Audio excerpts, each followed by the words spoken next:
दीपक वैद जुड़ रहे हैं सीधा। जी जी जी बिल्कुल। दीपक वैद इस वक्त संवाददाता कुलेश्वर पांडे के तो साथ आज मौजूद पहली है। सूची जारी हुआ है, मैं सबको बधाई देता हूँ, सब जीत कर आएंगे, नवरात्रि की बधाई। आलाकमान का निर्णय है किसको कौन सीट से लड़ेगा।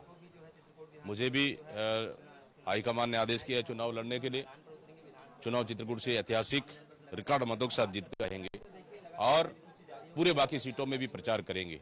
कहीं हमारे चुनाव लड़ने से प्रभाव नहीं होगा, बल्कि बस्तर में इसका फायदा भी होगा। क्या वर्तमान विधायकों का परफॉर्मेंस इतना खराब था कि पहली सूची में 8 लोगों को गायब कर दिया?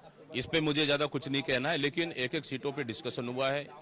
छत्तीसगढ़ में पीसी में डिस्कशन हुआ है और सीईसी में हुआ है, और अंतिम निर्णय सीईसी और आलाकमान को लेना है। आलाकमान ने निर्णय लिया और जो भी निर्णय लिया वो सबके लिए स्वागत है। कुछ सीट ऐसा है, अगर हम बात करें अंतागढ़ हो गया, कांकेर हो गया, आपका दंतेवाड़ा हो गया, वहां पे भी बदलाव किया गया है। क्या मानते हैं, क्या समीकरण बताया जाए?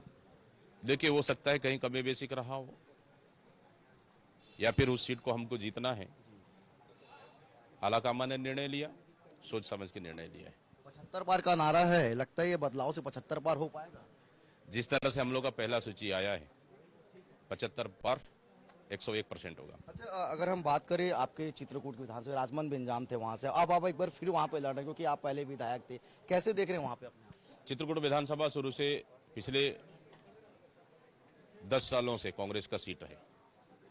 वहां पे कोई भी चुनाव लड़ ले जीत जाएंगे, वहां पे कोई दिक्कत नहीं है। कार्यकर्ता और जनता चुनाव जिता के देगी। और चित्रकूट में बहुत काम हुआ है, बहुत विकास हुआ है।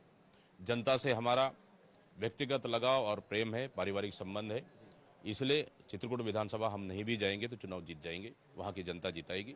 लेकिन हम लोग को सिर्फ एक विधानसभा नहीं, पूरे 20 विधानसभा और 90 विधानसभाओं में फोकस करना है। प्रचार में कहीं भी कोई दिक्कत नहीं आएगा, हम बाकी विधानसभा में हम फोकस करेंगे। जगदलपुर में कोई परफेक्ट नहीं मिल पा रहा था क्या कि अभी भी उसको रोक दिया? जगदलपुर संभाग मुख्यालय का बड़ा सीट है, हॉट सीट है, इसलिए वहां डिस्कशन चल रहा है और वहां भी जो भी निर्णय आएगा बेहतर निर्णय आएगा। मैं समझता हूं आज शाम तक वहां का निर्णय भी आ जाए। ये माना जाए दूसरी सूची पे जल्द जारी हो जाएगी? दूसरी सूची जगदलपुर का एक सीट का बाकी है, संभवतः आज शाम तक आ सकता है। और दूसरी सूची के लिए 17 तारीख संभवतः हमारी छोटी मीटिंग है दिल्ली में, उसके बाद 17 तारीख के बाद कभी भी उस सूची आ सकती है, वो तो आलाकमान के हाथ में। कुछ विरोध भी देखने को मिले और विरोध का ठिकाना जो अध्यक्ष के ऊपर ही फूटता है। कुछ लोग भी कल आए थे आपसे मिलने, अब ये जो सीटिंग एमएलए का टिकट कटा है, कैसे संभालेंगे आप? क्योंकि देखिए कांग्रेस का लक्ष्य बड़ा है। देखिए, मैं घर का मुखिया हूं, पार्टी ने मुझे घर का मुखिया बनाया, स्वाभाविक सा है। अच्छा भी होगा, हम सुनेंगे, थोड़ी कमी बेसिक होगा तो भी सुनेंगे, उसके लिए तैयार हैं। और कहीं भी ऐसा स्थिति नहीं आएगा, क्योंकि हम लोग को चुनाव जीतना है, छत्तीसगढ़ में सरकार बनाना है, छत्तीसगढ़ की जनता के लिए काम करना, ये पहला मकसद है। इसलिए सब मिलकर एकजुटता से हम लोग काम करेंगे। तो देखिए तो सांसद दीपक वैद को इस वक्त आप सुन रहे थे। चित्रकूट से इस बार चुनाव मैदान में उतरेंगे और